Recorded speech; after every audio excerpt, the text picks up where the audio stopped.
আসসালামু আলাইকুম। আজকে যার সঙ্গে বসে আছি তো ওনাকে তো না চেনার কোনো কারণ নাই। বিশেষ করে যারা আধুনিক মনা মানুষ, যারা ইসলামকে একটু ভিন্ন চোখে একটু মডার্ন ওয়েতে দেখতে চান, তো তাদের মসিহা হচ্ছেন ওনার নাম হচ্ছে ফারুক ফেরদৌস। তো ফারুক ফেরদৌস ভাইয়ের সাথে আজকে আমাদের গরিবের পডকাস্ট। তো ফারুক ভাই, যেরকমভাবে আপনার পরিচয় দিতেছিলাম, তো এই পরিচয়ে আপনি কি আসলে স্বাচ্ছন্দ্য বোধ করেন? না, এটা স্বাচ্ছন্দ্য বোধ করি না। আমি হলো সাধারণ একজন আলেম হিসাবে পরিচয় পাইতে স্বাচ্ছন্দ্য বোধ করি, কারণ মডারেট জিনিসটা তো ভালো না। মডারেট জিনিস ভালো না, মানে মডারেট যারা হলো অতি আধুনিক হইতে চায় বা এইটাই তাহলে মডারেট একটা বিকৃতিও হয় আর কি। আপনার কাছে আসে এই যে আপনাকে মডারেট আলেম বলে, এটা এখানে আমার প্রশ্ন যেটা সেটা হচ্ছে যে এই মডারেট আলেম বলতে তাদের কি সংজ্ঞা এবং আপনার কি সংজ্ঞা? মডারেট আলেম বা ইসলামিক মডারেট যে জিনিস, মডারেট আপনি যদি ওয়াসাত সব হিসাবে ধরেন, মধ্যপন্থী হিসাবে ধরেন, তাহলে তো উম্মতে মুসলিমা পুরাটাই তো আপনার উম্মতে ওয়াসাত। রাসূল সাল্লাল্লাহু আলাইহি ওয়াসাল্লাম তো রাসূল এইভাবে বলছেন, কোরআনে আছে সরাসরি যে উম্মাতান ওয়াসাতা, মানে মধ্যপন্থী। কিন্তু যারা বলে তারা এটাকে একটু বিকৃতি বা আমাদেরকে একটু ব্যঙ্গ করার জন্যই বলে। আমাদেরকে বলতে কাদেরকে? মানে যারা হলো আমরা এই সময়ের সাথে ইসলামের যে কনসেপ্ট সেটাকে আমরা যারা যোগ করতে চাই, এখন এইখানে মডার্ন যে টাইমে, আধুনিক সময়, মানে আমাদের সমসাময়িক যে সময়টা, এই সময়ের যে বাস্তবতা, বাস্তব অবস্থা আছে, এটার সাথে আমরা ইসলামের চেতনা, ইসলামের যে বিশ্বাস এবং ইসলামের যে বিধানগুলো আছে সেটাকে আমরা একটা যোগসূত্র করতে চাই, প্রতিষ্ঠা করতে চাই। কিন্তু ব্যাপার হলো এইখানে আবার কিছু বাড়াবাড়ি আছে, আবার কিছু ছাড়াছাড়িও আছে। মানে এই ক্ষেত্রেও আপনার মডারেট হওয়ার ক্ষেত্রেও, যারা মডারেট তাদের ক্ষেত্রেও বাড়াবাড়ি আছে। হ্যাঁ, মডারেট হওয়ার ক্ষেত্রেও কিছু মানুষ দেখবেন যে অতিরিক্ত করতেছে। এখন মূলত হলো আমরা মধ্যপন্থায় থাকতে পারতেছি কিনা। এখন আমার দৃষ্টিতে আমি তো মধ্যপন্থায় আছি, এখন হয়তো কারো দৃষ্টিতে আমি একটু বেশি করতেছি, আবার কারো দৃষ্টিতে আবার আমিও গোড়া। হ্যাঁ, সব দিকেই তো আছে এরকম। তো তাহলে এটার সলিউশন কি? তাই আমাকে যারা মডারেট বলতেছে বা আপনাকে যারা মডারেট বলতেছে, এটা সলিউশন তো আসলে আমাদের কাছে সহজ। সেটা হলো তারা নিজেদেরকে কোনপন্থী বলে? তারা নিজেদেরকে হয়তো ঐতিহ্যপন্থী বলে বা ট্র্যাডিশনাল হিসাবে তারা দেখতে চায়। এবং আমরা সবাই তো, আমাদের যে বিশ্বাস সব কিছু তো একটা ঐতিহ্য থেকে আসছে। এগুলো কোনোটাই তো আমরা তো সব কিছু ছেড়ে মডারেট হওয়ার সুযোগ তো আমাদের কারোর সামনে নেই। এই যে আপনাকে মডারেট বলে এই পরিচয়ে আপনি খুশি না? না, এই তারা যে অর্থে বলে এই পরিচয় আমি খুশি না। এবং আমি তাদেরকে এটাও বলতে চাই যে অনেকের কাছে আমরাও গোড়া, আবার তাদের চোখে আমরা হলাম খুব মডারেট, আবার এরকম বহু মানুষ আছে যাদের চোখে আমরা গোড়া। তো এখন আসল ব্যাপারটা হলো যে আমাদের সামনে যে নবীজির সুন্নাহ আছে এবং কোরআন আছে, এগুলোর ভিত্তিতে আমাদেরকে নির্ধারণ করতে হবে যে আমি আসলে সঠিক পথে আছি কিনা। আচ্ছা, এখানে তাইলে আমি আরেকটা নিয়ে আসি, সেটা হচ্ছে আপনাকে অনেকে ইসলামী ফেমিনিস্ট বলেন, এবং ইসলামী ফেমিনিজম যেটা, ইসলামী ফেমিনিজমে এটা তো আসলে নারীদের পক্ষ থেকে যেটা আসে সেটা একরকম, মানে আমাদের যে সনাতন ধর্মীয় মহলে যেটা আছে, ট্র্যাডিশনাল মহলে সেটা। তো নতুন যে ইসলামী ফেমিনিজম একটা আসছে মডার্ন ওয়েতে, সেই তো আপনাকে অ্যাজ এ আলেম, তো আপনার এটা আসলে কেমন মনে হয়? এটা আপনার সঙ্গে যায় কি? এখন এটা কারা বলে? যারাই বলুক, ধরেন ইসলামী ফেমিনিস্ট, ধরেন সাধারণ একজনকে বলে না, শেখ আহমদুল্লাহকে তো বলে না, আপনার ধরেন মাওলানা সাইফুল ইসলামকে বলে না, কিন্তু আপনাকে বলতেছে। না, এখানে ব্যাপারটা হলো যে আগে জানতে হবে যে কারা বলে। মানে তাহলে আমরা বুঝতে পারবো যে ধরেন যদি সেকুলাররা বলে, হ্যাঁ, সেটা একরকম। আচ্ছা, আর যদি আমাদের কওমি ঘরানার হুজুরা বলে সেটা একরকম। হ্যাঁ, আবার যদি আলিয়া ঘরানার হুজুরা বলে সেটা আবার একটু অন্যরকম। আবার যদি ধরেন সাধারণ দিনদাররা বলে, তাবলিগি বা সাধারণ, তাহলে সেটা আবার অন্যরকম। তো ব্যাপার হলো যে আমি আসলে কতটুকু কী করছি, মানে আমার তো ফেমিনিজম নিয়ে আমার খুব বেশি কাজ বা এরকম কিছুই নাই, বা নারীদের অধিকার রক্ষা সেটা নাই। কিন্তু আপনি সোশ্যাল মিডিয়ার মধ্যে যেভাবে নাকি আপনি ফেমিনিজম বলতে ইসলাম নারীকে আপনি যেভাবে রিপ্রেজেন্ট করেন ইসলামের মধ্যে, মানে আপনি যেটা করেন সেটা ইসলামের মধ্যেই নারীকে যেভাবে রিপ্রেজেন্ট করেন, মডার্ন যেসব সমস্যা বলি হয়, তালাক বলেন, বিয়ে বলেন, এরপরে ঘর সংসার এগুলো বলেন, বা কর্মক্ষেত্রে নারী কীভাবেই হবে, এই যে যাবতীয় যে ওয়েতে আপনি এইটা সলিউশন দেন, সেইটা আসলে আমাদের যে ট্রেডিশনাল যে মুসলিম যে সমাজ তার চেয়ে ভিন্ন হয়। আচ্ছা, এইটা তার চেয়ে ভিন্ন হওয়ার একটা বড় কারণ হলো ইসলাম তো আসলে এই সময়ে আসা কোনো ধর্ম না। ইসলামটাকে সবসময়ই, যেহেতু ফিকহ একটা ব্যাপার আছে, হ্যাঁ। ফেকা, যেটা ফেকার কাজ কি, ফেকার কাজ হলো সময়ের সাথে ইসলামের যে আদর্শ, ইসলামের যে বিধিবিধান আছে সেগুলোকে মানে যোগসূত্র প্রতিষ্ঠা করাটা সময়ের সাথে, এই সময়ের সাথে। তো এখনকার যে সময়, এই সময় তো ইসলাম আসে নাই, ইসলাম মানে সময়টা তো ক্রমাগত একটা পরিবর্তনের মধ্যে দিয়ে যাচ্ছে এবং মানুষের জীবনযাত্রা পরিবর্তন হচ্ছে। নারীরা অনেক বেশি কর্মক্ষেত্রে আসছে আগের তুলনায়, আমাদের দেশের আগের তুলনায়। তো আমাদের দেশে একটা সময় পরাধীন ছিল মানুষ, আমরা আর্থিকভাবে খুব দরিদ্র ছিলাম, সেখান থেকে আমাদের অবস্থা ধীরে ধীরে ভালো হচ্ছে, নারীদের জীবনমানও ভালো হচ্ছে, পুরুষদের জীবনমানও ভালো হচ্ছে। তো সামগ্রিক দিক থেকে একটা কিন্তু পরিবর্তন আসতেছে সামগ্রিকভাবে।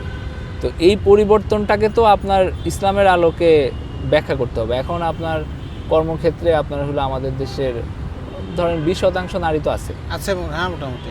তো এখন তাদেরকে নিয়ে কি মানে আমাদের আলেমদের খুব আলাদা কোনো বক্তব্য আছে, মানে তারা কিভাবে চলবে বা তাদের আমাদের আলেম, আপনিও তো তাদেরকে প্রতিনিধিত্ব করেন, আপনার তো একটা বক্তব্য আছে। না, আমার বক্তব্য আছে। এখন ব্যাপারটা হলো যে সোশ্যাল মিডিয়া আমি কিছু লেখালেখি করছি যেগুলো মানে আমার দৃষ্টিতে খুব বেসিক জিনিস, এবং এগুলো ইসলামের ধরেন কোরআন থেকে পাওয়া যায়, হাদিস থেকে পাওয়া যায়, খুব সাধারণ দৃষ্টিতে এগুলো পাওয়া যায়। আরেকটা বিষয় হলো যে ইসলামটাই কিন্তু একটা নারীবাদী ধর্ম।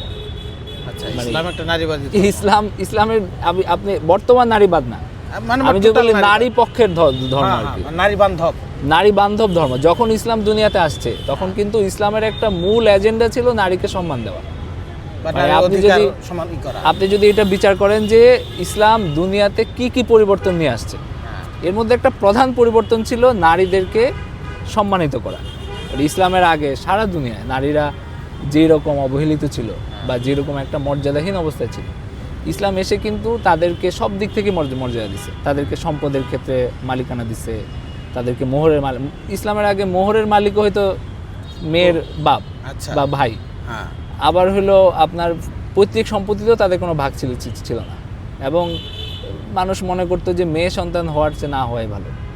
তো ইসলাম এসে কিন্তু হ্যাঁ, এই ইসলাম এসে কিন্তু এই সামগ্রিক অবস্থায় একটা পরিবর্তন আছে। তার মানে আমরা যদি ইসলামের মাকাসিদগুলো দেখি, যে ইসলাম যে আসছে এটার মূল এজেন্ডাগুলো কি, তো এজেন্ডাগুলোর মধ্যে আপনার অবশ্যই একটা রাখতে হবে, প্রথম 10টার মধ্যে একটা রাখতে হবে যে নারীদেরকে মানে তাদের সম্মান প্রতিষ্ঠা করা, তাদের যেহেতু তারা মানে পুরুষের থেকে শারীরিকভাবে তারা হলো একটা দুর্বল অবস্থায় থাকে, তো যেহেতু দুর্বল অবস্থায় থাকে তার মানে আইন কানুনের মাধ্যমে তাদের অধিকার প্রতিষ্ঠা করতে হবে। আর পুরুষের অধিকার তো পুরুষ তার শারীরিক বলের মাধ্যমে প্রতিষ্ঠা করে। এই কারণে কিন্তু আপনি কোরআনে দেখবেন যে পুরুষের অধিকারের কথা ধরেন 2-3টা আয়াত আছে, আর নারীদের অধিকারের কথা কিন্তু অনেক আয়াতের পর আয়াতে আছে, বহু আয়াতে আছে, কারণ যে দুর্বল তার অধিকার প্রতিষ্ঠা করার প্রয়োজন বেশি। আচ্ছা, এখানে তো এই কারণে আপনি আসলে ইসলামী ফেমিনিজম যেটা, ইসলামী ফেমিনিজম নারীদের অধিকারগুলো নিয়ে আপনি, আমরা অনেক আলেমই এটা বলে না, বরং অনেক আলেম তাদেরকে ঘরে শুধু থাকতেই বলে, তাদের ইবাদত করতে বলে, স্বামীর সেবা, সংসারের সেবা, ছেলে মেয়েদের বড় করা, এটাই তাদের ইবাদত এরকম বলা। কিন্তু আপনি সে থেকে ভিন্ন বলতেছেন, আপনি তাদের বাইরে যখন যাবে তাদের বাইরের সম্পর্ক, তাদের বাইরে ইসলামের কীভাবে হবে, তারা রাস্তাঘাটে চলাফেরা, আপনি মডার্ন ওয়েতে তারা যেখানে যেখানে যাবে সমস্ত কিছুর একটা সলিউশন আপনি তাদের দিচ্ছেন। সেটা নিয়ে আমি একটা প্রশ্ন করি, সেটা হচ্ছে যে কর্মক্ষেত্রে নারী, যেটা এখন কর্মক্ষেত্রে নারী, আমাদের দেশের বিশাল একটা অংশ হচ্ছে কর্মক্ষেত্রে নারীর কর্মক্ষেত্র। দেখেন যে আপনি গার্মেন্টসে তো 80% বা 90% হচ্ছে মেয়েদের দ্বারা পরিচালিত, এবং এই গার্মেন্টস হচ্ছে বাংলাদেশের অর্থনীতির মূল ভিত্তি, হ্যাঁ, বিশেষ করে এক্সপোর্টের ক্ষেত্রে। তো এখন যারা নাকি মনে করে যে না, নারীদের ঘরের বাইরে আসা উচিত না, তাহলে এই যে যে জিনিসের উপর আমাদের দেশের একটা অর্থনীতি দাঁড়িয়ে আছে, আমরা যদি মনে করি তাহলে এদের সবাইকে ঘরের ভিতরে নিয়ে যাও, এদের তাদেরকে, এবং তাদের মাধ্যমে দেশের প্রতিটা ফ্যামিলিতে যারা মানে এখানে কাজ করে ওই ফ্যামিলিটাও তো দাঁড়াইতেছে। তো এখন যারা এটাই মনে করতো, তাহলে এখন এটা কি সমাধানটা কি আসলে? এটা মানে আপনি বলতেছেন যে আমাদের যে গার্মেন্টস সেক্টরে যে নারীরা আছে, এখানে আমি দুইটা ব্যাপার বলি। একটা হলো যে নারীদের তো কাজের স্বাধীনতা আছে। স্বাধীনতা বলতে তারা যখন স্বামীর স্ত্রী হিসাবে থাকে তখন স্বামীর অনুমতি নিয়ে বা স্বামীর মানে হলো সম্মতিতে তারা বাইরে যেতে পারে, কাজকর্ম করতে পারে। আবার যখন তার বাবার অধীনে থাকে বা অভিভাবকত্বে থাকে তখন তাদের পরামর্শ অনুযায়ীও কাজকর্ম করতে পারে। তো এই ক্ষেত্রে কোনো বাধা নাই। তবে নারীর উপার্জনের ক্ষেত্রে গার্মেন্টসের কথা যদি আমি বলছেন, এখানে আরেকটা ব্যাপার আছে, সেটা হলো যে এখানে ফ্যামিলির কিছু দায়িত্ব আছে, রাষ্ট্রের কিছু দায়িত্ব আছে। মানে একজন নারী তার ভরণ পোষণের জন্য সে যেন অতিরিক্ত কায়িক পরিশ্রম তার যেন করতে না হয়, আচ্ছা, এইটা দেখাও কিন্তু সমাজের দায়িত্ব। সমাজ এবং রাষ্ট্রের মানে নারীদের ভরণ পোষণ করা এটা মূলত সমাজ এবং রাষ্ট্রের দায়িত্ব। মানে আমাদের পরিবার থেকে সমাজ, নয়তো রাষ্ট্রের দায়িত্ব। যখন নারী বাবার অধীনে থাকে তখন তার ভরণ পোষণ দেওয়াটা বাবার দায়িত্ব, বাবার পরে ভাইয়ের দায়িত্ব, ভাইয়ের পরে আপনার স্বামীর দায়িত্ব। তো এরপরে সে তো আসলে করতে পারে, কিন্তু ব্যাপার হলো যে এরকম যেন না হয় যে শুধু উপার্জনের জন্য, ভরণ পোষণের জন্য তাকে অতি কষ্টকর কায়িক পরিশ্রমের মধ্যে দিয়ে যেতে হচ্ছে, অথবা এরকম যেন না হয় যে তাকে একটা মানে খারাপ কোনো দিকে যেতে হচ্ছে। হ্যাঁ, এটা দেখাও কিন্তু সমাজ এবং রাষ্ট্রের দায়িত্ব। তো আমাদের দেশে একটা হলো যে গার্মেন্টসে যারা কাজ করে তাদের জীবন মান উন্নত করা আমাদের দায়িত্ব, এটা রাষ্ট্রেরও দায়িত্ব। এরপরে রাষ্ট্রের এটাও দায়িত্ব যে তাদের ধরেন একজন পুরুষ যদি 8 ঘন্টা কাজ করে যত টাকা পায়, একজন নারীর ক্ষেত্রে কিছু প্রণোদনা দেওয়া যেন তাদের অতিরিক্ত কষ্ট না হয়। এবং কোনো নারী যদি চায় যে তার বাচ্চা কাচ্চা আছে, তার হলো ভরণ পোষণের ব্যবস্থা নাই, তাকে দেখাশোনা করা কিন্তু ইসলামী রাষ্ট্রের দায়িত্ব। মানে ইসলামী যদি আমাদের এখানে ইসলামী রাষ্ট্র থাকতো, আমরা বলতাম যে তাদের সবার দায়িত্ব নেওয়া কিন্তু ইসলামী রাষ্ট্রের দায়িত্ব। সে হয়তো কোনো একজন পুরুষকে দায়িত্ব দিবে, মানে তার অভিভাবক যারা থাকে, যদি কারো অভিভাবক একদমই না থাকে তাহলে সেটা রাষ্ট্র দায়িত্ব নেবে। আচ্ছা, এখানে তো আমাদের ধর্মীয় সমাজ যারা মানে অতিরিক্ত ধর্মীয়, যারা অতিরিক্ত বলতে হচ্ছে যারা খুবই ইসলাম কট্টরভাবে পালন করেন, তাদের মধ্যে একটা টেন্ডেন্সি আছে যে আমরা গান শুনি না, সাবধানে থাকিও নারী পর্দার আড়ালে। হ্যাঁ, তো পর্দার আড়ালে থাকলো নারী, এটা একটা। আরেকটা হচ্ছে একটা আমি পড়ছিলাম ফেসবুকেই বছর খানেক আগে, এটা ভাইরাল হয়েছিল। সেটা হচ্ছে যে একটা ফটো কার্ডের মধ্যে লেখা ছিল যে স্বামী এটা বলতেছে যে গায়রত্ব এটাই যে আমি আমার স্ত্রীর নাম আমার বন্ধুদের সামনেও বলবো না। আচ্ছা, মানে এটা গায়রত, এটা গায়রত, এটাই হচ্ছে গায়রত বা আত্মসম্মান বোধ, আত্মমর্যাদা বোধ, সেটা হচ্ছে আমার স্ত্রীর নাম আমি আমার বন্ধুদের কাছেও বলবো না। তো এই যে বন্ধুদের কাছে না বলার যে এই যে অতি ধার্মিকতা, তো এই সমাজ থেকে আপনি যখন নাকি নারীকে কর্মের স্বাধীনতা দিতেছেন, তো সেটা তো আপনাকে ফেমিনিজম হিসেবে তো আপনাকে রিপ্রেজেন্ট করাই হইতেছে। তো এখন ব্যাপারটা হলো যে ওনাদের যে চিন্তাভাবনা, ওনাদের যে রুচি তৈরি হয়েছে, এটা হলো ওনাদের সংস্কৃতি আর কি। ওনাদের এইখানে যে আমাদের সামাজিক যে কালচারটা আছে, এটা সেই কালচারের অংশ, কোনো ধর্মের কোনো অংশ না। কারণ হলো আপনি দেখবেন যে হাদিসে নবীজি সাল্লাল্লাহু আলাইহি ওয়াসাল্লাম, তার মানে এটা ধর্মীয় আত্মমর্যাদা বোধ না। না, এটাকে আমরা ধর্মীয় বিষয় তখনই বলতে পারি যখন এটা কোনো আপনার শরী সোর্স থেকে আসবে, তাই না? তো আমরা যদি শরী সোর্স কোরআন এবং হাদিসকে ধরি, তো হাদিসে অহরহ নারীদের নাম আসছে। নবীজি নিজে তার মেয়েদের নাম সবার সামনে বলছেন, নবীজি নিজে তার স্ত্রীদের নাম সবার সামনে বলছেন। আচ্ছা, এবং এটা মানে শত শত বছর ধরে এটা বর্ণিত হয়েছে। আচ্ছা, তো এখন এটা যদি আমাদের গায়রত যদি নবীর চেয়ে বেশি হয়, তাহলে এটা তো ওই সাহাবীর মতো। ওই যে একবার কয়েকজন সাহাবী আসছিলেন হযরত আয়েশার কাছে, এসে জিজ্ঞেস করছিলেন যে নবীজি সাল্লাল্লাহু আলাইহি ওয়াসাল্লাম কি রাতে সারা রাত নামাজ পড়েন কিনা। আয়েশা বলছেন যে, আয়েশা রাদিয়াল্লাহু আনহা উসমান ইবনে মাযউনের ঘটনা এরকম, মানে নাম মনে নাই। তো উনি বলছেন যে না, উনি তো কিছু সময় ঘুমান, কিছু সময় নামাজ পড়েন। এবং বলছেন যে উনি কি সবসময় রোজা রাখেন কিনা। বলছেন যে না, উনি মাঝে মাঝে রোজা রাখেন, মাঝে মাঝে মানে ছেড়েও দেন। তো তারা তখন বলছে যে না, উনি তো আল্লাহর নবী, তো ওনার তো একটু কম ধার্মিক হলে চলে, আমাদের বেশি ধার্মিক হইতে হবে। তো তখন তারা বলছে, একজন বলছে আমি সারা রাত নামাজ পড়বো, আরেকজন বলছে আমি সবসময় রোজা রাখবো। তো নবীজি সাল্লাল্লাহু আলাইহি ওয়াসাল্লাম যখন ফিরে এসে এটা শুনলেন, তখন তিনি সাথে সাথে তিনি খুব দ্রুত তাদেরকে ডাকলেন বা মসজিদে গেলেন এবং তিনি বললেন যে আমি এই উম্মতের সবচেয়ে মুত্তাকি ব্যক্তি, হ্যাঁ মানে আমার চেয়ে বড় ফরেজগার হওয়ার কোনো দরকার নেই, বরং আমাদের যে আল্লাহ তো কোরআনে স্পষ্টভাবে বলছেন উসওয়াতুন হাসানা, হ্যাঁ আল্লাহ নবী কিন্তু আমাদের সামনে উসওয়ায়ে হাসানা। তো সুতরাং আমাদের সব কিছু মানে মডারেট যেটা হ্যাঁ। মধ্যপন্থায় থাকা উচিত এবং নবীজির মত হওয়া উচিত, নবীজির চেয়ে বেশি। আচ্ছা, ধার্মিক তাহলে না এখানে হওয়া যে উচিত। কথাটা আসলো যে বন্ধুদের সামনে আমি আমার স্ত্রীর নামও নেব না, এখানে তার মাথার মধ্যে আসলে কিছু, এটা আমি এটা সামাজিক কালচার, আমরা ছোটকালে কালচার না, এটা হচ্ছে সামাজিক, আমি আপনাদের বলি সামাজিক কালচার যে জিনিস। এখন আমি আমার বন্ধুদের সামনে আমার স্ত্রীর নাম নিব না, মানে কোন ভয়ে? মানে এটা হলো যে আমার বউয়ের নাম বললে তাদের মনের মধ্যে কোনো ধরনের কুধারণা আসবে, এটা হলো আমি মনে করি যে মানে আমাদের একটা কিছু ধর্মীয় মতামত থেকেও এরকম একটা অবস্থা সৃষ্টি হয় যে যেন নারীদেরকে একটা না মানুষ বানানোর হ্যাঁ একটা প্রকল্প আছে, আচ্ছা, মানে আচ্ছা। তাদেরকে কেউ চিনে না। হ্যাঁ, আপনি দেখবেন যে নাম, হ্যাঁ আপনি দেখবেন যে এমনকি একটা খুব মডারেট বলা হয় এরকম একটা ইসলামী সংগঠনের নারী কর্মী যারা আছে তাদের একটা বকায়দা সংগঠন আছে নারীদের, কিন্তু আপনি কারো নাম জানেন না, কাউকে চিনেন না, কারো চেহারা জানেন না, কিছু না।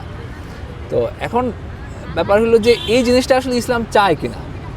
আমরা কিন্তু দেখি যে নবীজির যুগে নারী সাহাবীদেরকে আমরা সবাই চিনি, হ্যাঁ মানে ওই সময় তারা খুব রিনোন ছিলেন, খুব পরিচিত ছিলেন, তারা সমাজে বড় গলায় কথা বলতেন, তারা এমনকি যুদ্ধে যেতেন। এমনকি মসজিদে একটা মাসলা বলা হয়েছে, এটা হয়তো ওমরের যুগে, এরপরে তো নসক আসে নাই, হ্যাঁ কেউ কেউ বলতে পারে যে এরপরে পর্দা রাত আসছে, এরপরে আসে না। আচ্ছা, তবে ওমরের যুগে উনি যখন একটা মাসালা বলছেন, একজন নারী দাঁড়ায় প্রতিবাদ করছেন যে আপনার কথাটা ঠিক সঠিক না, না। কারণ কোরআনে অন্যরকম আছে। তো সুতরাং এই কালচার বা এটা তো সাহাবীদের কালচার ছিল, তো আমাদের সমাজ যদি এর চেয়ে বেশি রক্ষণশীল হয়, হ্যাঁ আমি বলতেছি যাদেরকে মানুষ খুব মডারেট দল মনে করে, তো তাদেরও এরকম অবস্থা যে তাদের আপনার সারা দেশে তারা কারা কর্মী কারা নেতা কেউ চিনে না, এবং হলো তাদের কেউ নাম জানে না, তাদের কোনো চেহারা কোথাও নাই। আচ্ছা, এখানে আমি আর একটা বিষয় যেটা নারীদের ব্যাপারে বলি, যেহেতু আপনি একজন ফেমিনিস্ট হুজুর, তো সেটা হচ্ছে যে পরিবহনে নারীদের যে, আমি এটা কয়েকবার ফেসবুকেও লিখছি বিষয়টা নিয়ে, সেটা হচ্ছে যে আমাদের পরিবহনগুলোর অবস্থা তো আপনি জানি, সাধারণ পুরুষরা সেইখানে গেলেই অ্যাবিউজের শিকার হয়, সেখানে নারীরা বাসে, বিশেষ করে বাসে, ট্রেনেও বলেন, যেখানে মানে লোকাল ট্রেন যেগুলো আছে ট্রেনের মধ্যে, অটোতে বলেন আপনি যেগুলো লোকাল, এরপরে হচ্ছে কী বলে এটারে লেগুনা, তো এই ধরনের পাবলিক ট্রান্সপোর্ট যেগুলো আছে সেগুলোর মধ্যে নারীরা যাতায়াত করলে তাদের যে অ্যাবিউজের শিকার হইতেছে, যৌন হেনস্থার শিকার হচ্ছে, তো এর চেয়ে নারীরা যদি পার্সোনাল পরিবহন ব্যবহার করে, পার্সোনাল ট্রান্সপোর্ট যেমন নাকি স্কুটি, সাইকেল, মোটরসাইকেল, এগুলো যদি ব্যবহার করে, সেটা কি বেটার নাকি তাদের? সেটা তো অবশ্যই বেটার, আচ্ছা অবশ্যই সেটা বেটার। এটা আপনি যত সহজে বললেন, আমার মনে আছে স্পষ্ট যে আমি যখন ফেসবুকে এটা লিখছি যে এই ধরনের হওয়া উচিত হলে তাদের জন্য সেটা পর্দারও তাদের জন্য রক্ষা হবে, মলেস্টিং বলেন, যৌন হেনস্থা, অ্যাবিউজিং, এগুলোর থেকেও রক্ষা পাবে। তো সেখানে একজনে আমাকে একটা কমেন্ট করছিল, কমেন্টটা ছিল এরকম যে একজন নারী যখন স্কুটি চালিয়ে যাবে তখন তার শরীরের যে দর্শনীয় স্থান সেগুলো দৃশ্যমান হয়ে উঠবে, সুতরাং এটা কোনোভাবেই এটা একজন শালীন নারীর জন্য এটা উচিত। এইটা ব্যাপারটা হলো যে ওনারা যে হিসাবে দেখেন যে সব খালি কি নারীদেরই দায়িত্ব, পর্দা কি নারীর দায়িত্ব? মানে পুরুষদেরকে দায়িত্ব না, যদি উঠেও একজন চলন্ত স্কুটিতে কি উঠবে কি ভেসে উঠবে সেটা আমি জানি না, কিন্তু যদি উঠেও তাহলে সেই দিক থেকে নজর হেফাজত করা তো পুরুষদের দায়িত্ব, সেটা তো একটা এখন কোরআনে আল্লাহ কি বলছেন, বের হইতে পারে না, হ্যাঁ কোরআনে আল্লাহ বলছেন যে তারা প্রকাশ করবে না ইল্লা মা যাহারা মিনহা, এটা কিন্তু আলাদা করা আছে যে যেটা আপনাতেই প্রকাশ হয়ে যায় ইন্টেনশনালি, যেন তার সৌন্দর্য সে প্রদর্শন না করে, শরীর প্রদর্শন না করে, যেটাকে আমরা বেহায়াপনা হিসাবে জানি। তো এর বাইরে কিছু জিনিস তো আল্লাহ মানে ইস্তেসনা করছেন যে যেটা স্বভাবতই প্রকাশ হয়ে যায় বা যেটা প্রকাশ হয়ে পড়ে সেটা ছাড়া, মানে যেটা আপনি প্রকাশ হয়ে যায়। এখন কিছু জিনিস তো আপনি প্রকাশ হবেই, তো এখন সেইটুক তো পুরুষদের দায়িত্ব। এখন সবই যদি আপনি বলেন যে এটাও নারীদের দায়িত্ব, এরপরে পাবলিক ট্রান্সপোর্টে তারা যেই ধরনের আপনার অবস্থার মধ্যে দিয়ে যায়, এর চেয়ে তো মানে তার প্রাইভেট ট্রান্সপোর্ট অবশ্যই ভালো। এখন কেউ যদি এই অজুহাতে এটা তাকে না দেয়, তাহলে এটা তো আসলে এটা হলো তাদের চিন্তার সংকীর্ণতা ছাড়া আমি আর কিছুতে দেখি না। আচ্ছা, আমাদের মহিলা মাদ্রাসাগুলোর ব্যাপারে আপনার অবস্থান কি আমি জানি না, বা এটার যে শিক্ষাক্রম, এটার যে পাঠদান পদ্ধতি এবং এইখানে যে এনভায়রনমেন্ট যেটা বর্তমানে আছে, এইটার কারণ আমরা দেখি যে সেইখানে যৌন হেনস্থা, ধর্ষণ নানানভাবে সেটা হচ্ছে। এখন এইটা যখন ঘটে, এখন কেউ যদি সেটাকে পাবলিকলি বলে, সেটা যদি নিউজে আসে, তখন আমরা বলি যে না, এটা তো অন্য প্রতিষ্ঠানেও হয়, স্কুলে হয়, কলেজে হয়, ইউনিভার্সিটিতে হয়, সুতরাং মাদ্রাসা এগুলো আসলে খুবই মাদ্রাসায় কি মানে স্কুল কলেজের চেয়ে বেশি হারে হচ্ছে? নর্মালি হয়, মানে আমি অন্তত যতগুলা জানি দেখা যাবে ঘাটলে প্রত্যেকটা প্রতিষ্ঠানেই এই ধরনের ধর্ষণ টাইপ, শুধু ধর্ষণ না, ধর্ষণ বলেন, হেনস্থা বলেন, বা শিক্ষক কর্তৃক বা কোনো স্টাফ কর্তৃক তাদেরকে ইঙ্গিত করা, তাদেরকে মানে ইনফ্লুয়েন্স করে তাদের সঙ্গে শারীরিক সম্পর্ক করা, এই ধরনের ঘটনা হচ্ছে। তো এটা কি আসলে মাদ্রাসার, আমরা যে মাদ্রাসার স্ট্রাকচার গড়ে উঠছে, যে ডিজাইনে পড়াশোনা করা হয়, সেইটার প্রবলেম নাকি এটা অন্য কিছু? আমাদের মাদ্রাসায়, মহিলা মাদ্রাসায় যে সমস্যা সেটা আমি বলি, সেটা হলো যে অতিরিক্ত আবদ্ধতা, মানে পর্দার একটা মাত্রা আছে, তো সেটার একটা অতিশায়ন আর কি, অতিরিক্ত করা হয়েছে সেখানে। আচ্ছা, তো এই কারণে হলো আপনার এই ঝামেলাগুলো হচ্ছে। আর এই যে পর্দা আবাসিক যে সিস্টেমটা, না, আবাসিক সিস্টেমের বাইরেও, আবাসিক সিস্টেমটা তো খারাপ, সেটা ঠিকই আছে, এর বাইরেও সব কিছু খোলামেলা হওয়া উচিত। আচ্ছা, যেন একজন অভিভাবক, তার বাবাও যদি হয়, সহজে যেন ভিতরে যাইতে পারে। মানে এরকম, মানে আমাদের মহিলা মানুষের কীরকম হয় যে নিজ থেকে আপনি আওয়াজ দিলে অফিসে সময়ে যাইতে 5 মিনিট সময় লাগে, এরপরে উপরে তো উঠার কোনো নাই, অবস্থা নাই, আবার সারাদিন গেট লক করা থাকে, মানে নিরাপত্তার জন্য তারা এটা করে। কিন্তু ব্যাপার হলো যে এই বিষয়টা এমন হয়েছে যে একটা আবদ্ধ জায়গা যখন হয়, তখন সেখানে এই ধরনের কাজের সুযোগ সৃষ্টি হয় বেশি। তো তার চেয়ে আমি দেখি যে আমাদের গার্লস স্কুলগুলো যেভাবে চলে, এভাবে বরং মাদ্রাসা মানে হওয়া উচিত। তাদের কিছু অনাবাসিক এবং পর্দা করলো তারা, কিন্তু ফ্রিলি, এই খোলামেলা হওয়া উচিত। ক্লাসরুমগুলা ওপেন থাকা উচিত, বাইরে থেকে কেউ একেবারে উকি দিয়ে দেখবে এরকম না। মানে একটা গার্লস স্কুলে যখন ক্লাস হয়, এরকম না যে একেবারে বাইরে থেকে সবাই ভিড় করে থাকবে, ওপেন হওয়া উচিত, জানলাগুলো খোলা থাকা উচিত, বড় দরজা থাকা উচিত, বড় গেট থাকা উচিত। এগুলো কারণে মাঠ থাকা উচিত, অনেক চর্মরোগেরই হয়।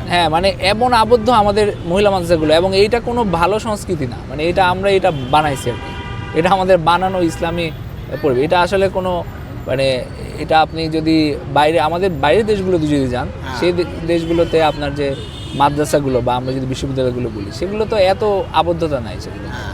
তা অবশ্যই আপনার হলে এই অবস্থাটা কোনোভাবেই গ্রহণযোগ্য না। যেভাবে সমাজে আবদ্ধতা কই থেকে আসলো, আমাদের সমাজে গায়রত, এই আবদ্ধতা আমি দেখি যে অনেকটা আসছে আমাদের সনাতন ধর্ম থেকে, হিন্দু ধর্ম থেকে। আমাদের যেহেতু আগে সেটাই ধর্ম ছিল, তো সেখানেও পর্দা একটা ব্যাপার ছিল। এবং আপনি এরকম অনেক ঘটনা দিয়ে দেখবেন, বিভিন্ন ঐতিহাসিক সূত্রগুলোতে পাওয়া যায় যে নারীরা এমন পর্দা করতো যে পুরো নারী যাদেরকে বলা হতো মহিলা, মানে হলো যে মহল নিবাসী যারা মহল থাকে, সম্ভ্রান্ত নারী, তারা এমন বেশি পর্দা করতো যে অনেক সময় ধরেন তারা গোসল করবে বা পুকুরে আসবে, তো তাদেরকে ওই যে পালকিতে বসায় হলো আয়নার চুবায় নিয়ে যেত, মানে বের হইতো না, বের হইতো না। আচ্ছা, তো এই ধরনের এমনকি হলো রিক্সা তো এখন তো খোলামেলা, কিছুদিন আগ পর্যন্ত ওই কাপড় টাপড় দেয়, এখনো মনে হয় এখনো হয় বাইরের জেলা সিএনজি গুলা এরকম করে নিয়ে যায়। তো এই ধরনের এগুলো হলো অতিরিক্ত আর কি, এগুলো বাড়াবাড়ি খারাপ যেটা। তো আমাদের উচিত মধ্যমপন্থায় থাকা। তো এই আলোচনায় আসলে বেগম রুকিয়া চলে আসলো হঠাৎ করে। বেগম রুকিয়ার ব্যাপারে কি আসলে ঘটনা কি বলেন আপনি যে গবেষক? আমি এটা নিয়ে ছোট একটা লেখা ফেসবুকে দিছিলাম, যে ব্যাপার হলো যে উনি প্রথম দিকে মানছে না যে বিপ্লবী একটা জোশ থাকে মানুষের, যখন মানুষ বিপ্লবী হয় আর কি, আলী হাসান ওসামার মতো। যাই হোক, আলী হাসান ওসামা দেখলে মনে করবে যে তাকে নিয়ে আমরা কথা। আলী হাসান ওসামা ভাইকে নিয়ে আমি পডকাস্ট করার ইচ্ছা আছে। আচ্ছা, ওনাকে পডকাস্ট করা খুব জরুরি, ওনার কথাবার্তা সবাই শুনতে চায়। তো ব্যাপার হলো যে এই কোন প্রসঙ্গে যেন ছিলাম আমরা, বেগম রোকেয়া। বেগম রোকেয়া। তো বেগম রোকেয়ার কিছু লেখা এখন যেটা আমাদের খুব ভাইরাল হয়েছে আর কি, হ্যাঁ এগুলো তো অবশ্যই আপত্তিকর কথাবার্তা। হ্যাঁ তো কিন্তু তার ক্ষেত্রে যেটা হয়েছে, সে এক সময় গিয়ে আবার উনি ভালো কথাবার্তাও বলছেন, মানে ইসলামের পক্ষে, পর্দার পক্ষে। হ্যাঁ যারা বেশি উড়নচণ্ডী হয়ে যায় সেই নারীদের বিপক্ষে ওনার খুব মানে খুব মিশ্রিত কিছু লেখাও আছে, যে এরা একেবারে শিক্ষিত হয়ে বেশি আধুনিক হয়ে গেছে, এই ধরনের আর কি। উনি আজীবন পর্দা পালন করতেন এবং উনি পর্দার পক্ষে ছিলেন, যে আপনারা মডারেট ওয়েতে, এবং আমাদের সময়ে যেইটুক পর্দা আমাদের মেয়েরা এখন করে, তো তার সময়ে এটাকে উনি একটা ভালো হিসাবে দেখছেন। তো যদিও মানে এবং আমাদের এখানে যারা এখন বেগম রোকেয়ার পক্ষে, হ্যাঁ তাদেরকে বরং উনি মানে ওনার অনেক ক্ষোভ আছে তাদের বিরুদ্ধে। তো এখন কারো ব্যাপারে মতামত দেওয়ার আগে আপনার দেখা উচিত যে তিনি কোন কথাটা কোন সময় বলছেন, এটা তো আপনার বিচার, কোন প্রেক্ষাপটে বলছেন এটা তো আপনার বিচার করতে হবে। এবং হলো ধরেন উনি অল্প বয়সে যেগুলো বলছেন এগুলো তো সংরক্ষিত আছে, কিন্তু তার শেষ বয়সের যে অবস্থান সেই অনুযায়ী তাকে বিচার করতে হবে। আচ্ছা আচ্ছা, আমাদের নারী কেন্দ্রিক আলোচনা আমরা একদিকে আসি, বেশি সেক্সুয়াল চলে আসছে। এখন দ্বিতীয় যে সাবজেক্টে আমরা কথা বলতে চাই সেটা হচ্ছে, তো আপনি তো একজন অনলাইন বান্ধব আলেম, আপনার ইদানিং আপনি আবার ভিডিও দেওয়া শুরু করছেন ফেসবুকে, ইউটিউবে এবং টিকটকেও আপনাকে বেশ সরব দেখা যায়। আচ্ছা, তো এই যে ভিডিও দেয়া, ভিজুয়াল চলে আসা, তো আপনি মনে করেন কি যে আমাদের আলেম যারা, ইসলামিস্ট যারা বা ইসলামী স্কলার যারা, তাদের আসলে ভিডিওতে আসা উচিত, ভিজুয়ালে? যেই সময়ের যেই চল আর কি। আচ্ছা, তো আমাদের এক সময় তো আমরা লেখালেখি অনেক বেশি করছি, এরপরে এখন আসছে ভিডিওর যুগ, এবং আমাদের অপেক্ষা না করে তো আমাদের অনেক আলেমরা এখন সেলিব্রিটি, তারা এখন ভিডিওটা খুব সহজ মানুষের কাছে পৌঁছার জন্য। তো আমাদের দরকার হলো মানুষের কাছে পৌঁছার রাস্তা, তো সেখানে ভিডিওটা একটা ভালো মাধ্যম, যেহেতু এখন মানুষ বেশি সময় এই ভিডিও ধারণ করা এবং ভিডিও দেখা তো নাজায়েজ ছিল না। এটা অনেকেই বলে যে একসময় নাজায়েজ ছিল, এখন কিভাবে জায়েজ হয়েছে। ব্যাপারটা হলো যে নবীজির যুগে তো আর ছিল না এই ভিডিও, তো নবীজির যুগে ক্যামেরাও ছিল না, ভিডিও করার ইয়াও ছিল না, কিছু ছিল না। তার যুগে ছিল ভাস্কর্য, এই যেগুলোর আসলে কোনো উপকারী দিক নাই, এগুলোর মানে আপনার হলো ক্ষতিকর, শুধু পূজা ছাড়া আর কিছুই করা যায় না।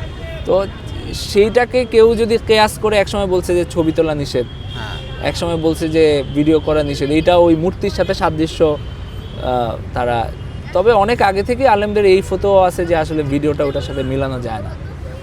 তো এখন তো সারা পৃথিবীতে আলেমরা প্রচুর ভিডিও মাধ্যমে আসছেন, আমাদের দেশেও আসছেন, তো এইটা এখন আর কারো কাছে অস্পষ্ট নাই। তবে কেউ যে এটা বলতে চায় যে ইসলাম কি এইভাবে পরিবর্তন হয় কিনা, আপনারা কিছুদিন আপনারা এত কড়াকড়ি করলেন, তো তাদের উদ্দেশ্যে আমি এটা বললাম আর কি। ব্যাপার হলো যে এইসব বিষয়ে তো কোনো স্পষ্ট কোরআন হাদিস নাই, এইসব বিষয়ে যেটা আছে কিছু আপনার দৃষ্টান্ত আছে, সেগুলো ধরে আমরা এখানে বলতে পারি যে না এটা আসলে মিলে কিনা।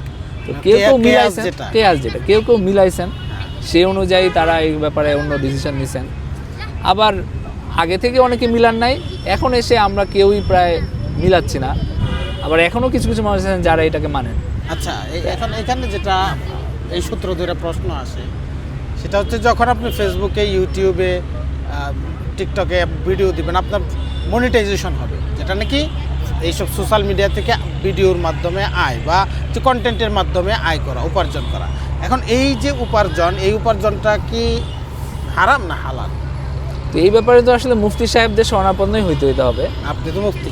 তো পাকিস্তানের মুফতি মাহমুদ সাহেবের ওই যে তারেক মাসুদ, ওনার এই ব্যাপারে অবস্থান আছে যে এগুলো আসলে হালাল। হ্যাঁ, এইগুলোকে উনি কোনোটাকেই উনি হলো নাজায়েজ বলেন না, উনি সবগুলো হালাল বলেন। মানে যেমন নাকি অ্যাডসেন্স, মনিটাইজেশন, কন্টেন্ট মনিটাইজেশন, মানে এই ধরনের যত যেখানে বিজ্ঞাপন দেখানো হয়, বিজ্ঞাপন দেখানোর মাধ্যমে, তো উনি বলেন যে এগুলো হারাম না, হালাল। তার যুক্তিটা কি? তার যুক্তিটা এটা আসলে বিস্তারিত, ওনার ভিডিও আছে এই বিষয়ে, ওই ভিডিওটা কেউ চাইলে দেখতে পারে, আপনিও দেখতে পারেন। আচ্ছা, ঠিক আছে, এটা আমাদের ডেসক্রিপশনে দিয়ে দিন। আর আপনি টোটাল একটা বলেন আবার কেউ বলেন যে একেবারে হারাম পণ্যের যদি বিজ্ঞাপন দেওয়া হয়, যেমন জুয়ার বিজ্ঞাপন দেওয়া হয়, হ্যাঁ যদি এরকম হয় যে কোনো বেশ্যালয়ের বিজ্ঞাপন দেওয়া হচ্ছে, তো সেই ক্ষেত্রে ওই বিজ্ঞাপনের জন্য যে আয় হয়েছে সেটার আয়টা হারাম। তো এই কারণে তারা বলেন যে যে আয়টা আপনার আসছে সেইখান থেকে কিছু আপনি হলো দান করে দিলেন একটা অনুমান করে। তবে এইখানে আবার অনেকে আপত্তি করেন যে কে কোন বিজ্ঞাপন দেখবে, সেটা আসলে যারা ইউজার তাদের হলো কার্যক্রমের উপরে আসে। তো এখন আচ্ছা, তার আচ্ছা। মানে কি অ্যাড মানে আপনি কি ধরনের ভিডিও বানান, কন্টেন্ট বানান সেই অনুযায়ী না, সেই অনুযায়ী না, বরং ইউজারের ও অনুযায়ী। আচ্ছা, ইউজার যেগুলো আপনি আগ্রহ, ফেসবুকে কি দেখেন হ্যাঁ, সেই অনুযায়ী আপনাকে অ্যাড দেখানো হচ্ছে। তো সেইখানে তো আসলে তো তাইলে তো আর আমার সমস্যা না। ভিডিও যে বানাচ্ছে হুম। এটা তো তার দিক থেকে কিছু না। হ্যাঁ। তো এটা অনেকে বলেন। মানে তো ফেসবুকের বা সোশ্যাল মিডিয়া অ্যালগরিদমটাই হচ্ছে এরকম যে যিনি ভিডিও বানাচ্ছেন তার যদি মনিটাইজেশন থাকে, তার মনিটাইজেশনের সূত্রে আপনি ভিডিও দেখতেছেন। হ্যাঁ, এখন আপনি যে ভিডিও দেখতেছেন সেই ভিডিওটা দেখাবে হচ্ছে আপনার অ্যালগরিদম অনুযায়ী।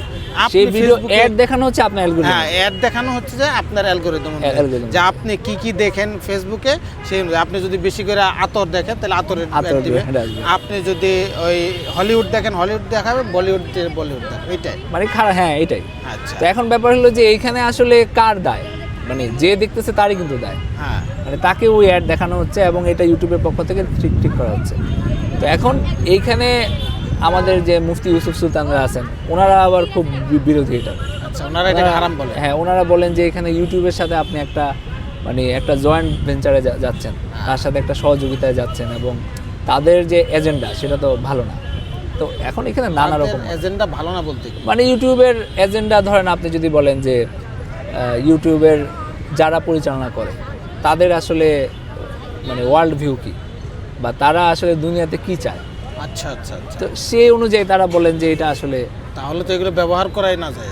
তো এখন এই আর কি। এখন ব্যাপার হলো যে আপনি ভিডিও দিচ্ছেন, তাদের এখানে ইউজার মানে আনতেছেন, কিন্তু আপনি হলো তাদের যে বেনিফিট সেটা নিয়ে নিচ্ছেন না, তাহলে আসলে লাভ তো আসলে তাদেরই হচ্ছে।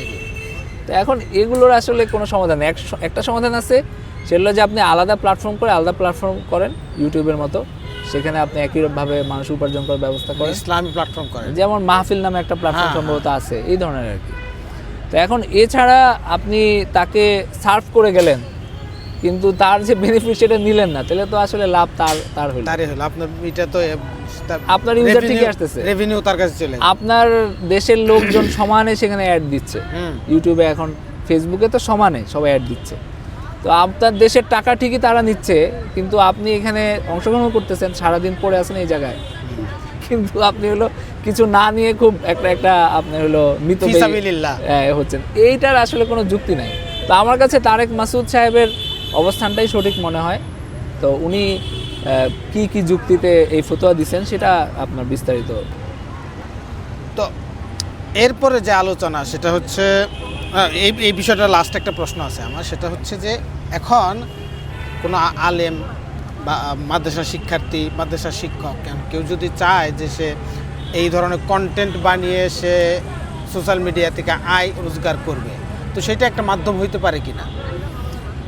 কন্টেন্ট ক্রিয়েশনটা মাধ্যম হতে পারে কিনা এই ব্যাপারে কথা বলার জন্য আসলে আরেকটু চিন্তাভাবনা করা, আরও আলেমদের মতামত নেওয়া দরকার, যেহেতু অনেকে এটাকে হারাম বলেন। তো আমাদের তো সবচেয়ে ভালো হলো যে আপনার সন্দেহমুক্ত থাকা। তো যেহেতু এখানে কিছু আপনার সন্দেহ আছে, তো এটাকে আসলে একটা মাধ্যম হিসেবে নেওয়া উচিত কিনা সেই ব্যাপারে আসলে আরেকটু চিন্তাভাবনা করে, ফুললি নেওয়াটা, হ্যাঁ এটা আরেকটু চিন্তাভাবনা করে আরও আলেমদের সাথে আলাপ আলোচনা করে একটা সলিউশনে আসা উচিত। মানে আমি নিজের পক্ষ থেকে কোনো মতামত দিতে চাচ্ছি না এখানে। আমি তো আলেমদের কথা বললাম, যে মুফতি তারেক মাসুদের কথা বললাম, যে ওনার বৈধতার পক্ষে ওনার মত আছে এবং ওনার তো প্রচুর ভিডিও দেওয়া হয়, যদিও উনি হয়তো পরিচালনা করেন না, অন্য কেউ পরিচালনা করেন, কিন্তু অনেকের আবার বিরোধী মতামত আছে।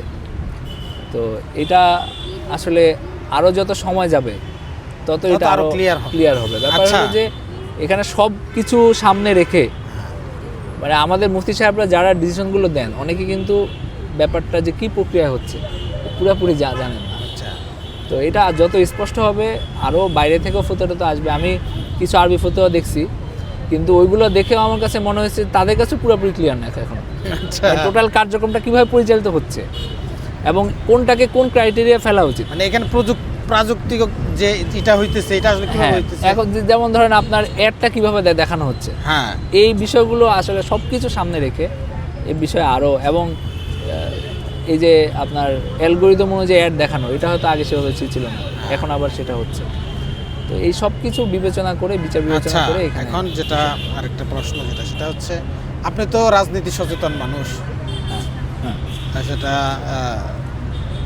দেশীয় পলিটিক্স এবং ইন্টারন্যাশনাল পলিটিক্স দুই বিষয়ে আপনার বেশ আছে। বেশ না সাধারণ ধারণা আছে আর কি। মোটামুটি ধারণা আছে আপনার, মানে সচেতনতা আছে আর হ্যাঁ, কি। মোটামুটি। তো এখন বাংলাদেশে ইসলামী রাজনীতি যেটাকে আমরা বলি, হ্যাঁ, যেটা আমাদের মাদ্রাসাগুলার যেসব দল আছে তাদের যে রাজনীতি, বা আপনি জামাতে ইসলামও ধরতে পারেন, তার যারা নাকি ইসলামী রাজনীতি করে, তো তাদের মূল লক্ষ্যই হচ্ছে খেলাফত প্রতিষ্ঠা, খেলাফত অনুযায়ী রাষ্ট্র প্রতিষ্ঠা করা।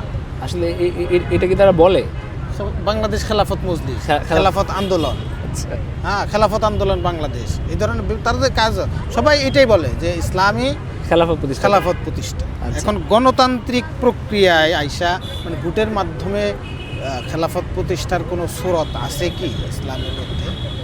ইসলামের মধ্যে থাকার চেয়ে আপনি দেখেন সম্ভব কিনা, সম্ভব কিনা, মানে Okay. বাস্তবে সম্ভব কিনা। হ্যাঁ। তো এখন আপনি যদি করতে পারেন তাহলে তো আমরা বলতাম যে হ্যাঁ ঠিক আছে, ভালো একটা আপনি পদ্ধতি বের করছেন। আমরা খেলাফত আসলে কি, মানে তারা যদি বলে যে ইসলামী শাসন, মানে আমাদের দেশে আইন ব্যবস্থা ইসলামী না, তো সেটাকে আমি ইসলামীকরণ করলেন, সেটা একটা লক্ষ্য হতে পারে। কারণ খেলাফত তো অনেক বড় বড় জিনিস।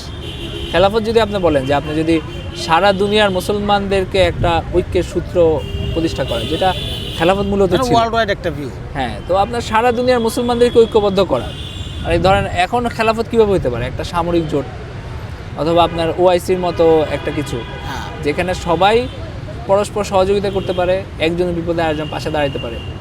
এটা হলো খেলাফত। একটা ছোট ভূখণ্ডে তো আর খেলাফত হয় না, না, কারণ খেলাফত তো ওয়ার্ল্ড ওয়াইড জিনিস, এটা তো কয়েকটা দেশের তো খেলাফত। তারা এখানে তারা যখন নাকি একটা দলের নিবন্ধন নেয় তখন তো তাদেরকে এইটাই লিখিত দিতে হয় যে আমি আমার এই দলটা বাংলাদেশের একটা বাংলাদেশের সীমাবদ্ধ রাজনৈতিক দল হিসেবে নিবন্ধিত হইতেছে। তো তারা নিবন্ধিত হইল বাংলাদেশ কেন্দ্রিক, কিন্তু তাদের নাম দিল খেলাফত মজলিস খেলাফত ওয়ার্ল্ড ওয়াইড। তো এটা আমার ধারণা তারা ইসলামী শাসন বুঝাইতে চায়, ইসলামী শাসন বুঝাইতে চায়, মানে শরিয়া শরিয়া আইন বা আমাদের দেশের আইন ব্যবস্থা তো আসলে উপনিবেশিক আমলের যে আইন ব্যবস্থা, হ্যাঁ। সেটারই উত্তরাধিকার বহন করছে আর কি। এখন তো নতুন কোনো আইন ব্যবস্থা আসে নাই, ব্রিটিশ আমলে যা ছিল এখনও তাই আছে।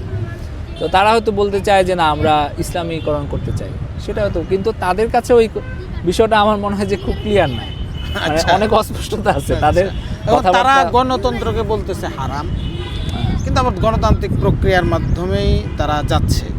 এখন এখানে প্রশ্ন যেটা সেটা হচ্ছে যে এরকম যে গণতন্ত্র হারাম বা হারাম না, হ্যাঁ, এটা একটা জিনিস তারা মনে করতে, এখন যারা নাকি এই গণতান্ত্রিক প্রক্রিয়া যাইতেছে তারা বলতেছে আমরা এখানে হেকমত বা সাময়িক ইসের জন্য করতেছি।